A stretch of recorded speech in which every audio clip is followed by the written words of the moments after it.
বলছি এটা কি তুহিনাদের বাড়ি? হ্যাঁ, তুহিনা আমার বউ। আপনি কি কিছু বলছেন? ওনার সঙ্গে কিছু কথা আছে, একটু ডাকুন না। তুহিনা, একটু বাইরে এসো তো।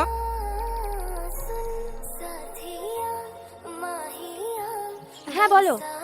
এই ভদ্রলোক তোমার সঙ্গে কিছু কথা বলবে বলছে। কে আপনি? আপনাকে তো ঠিক চিনতে পারলাম না। তুমি আমাকে চিনতে পারবে না, আমি একজন ডাক্তার। আমি ইলিয়াসের কাছ থেকে আসছি। ইলিয়াস? কোন ইলিয়াস?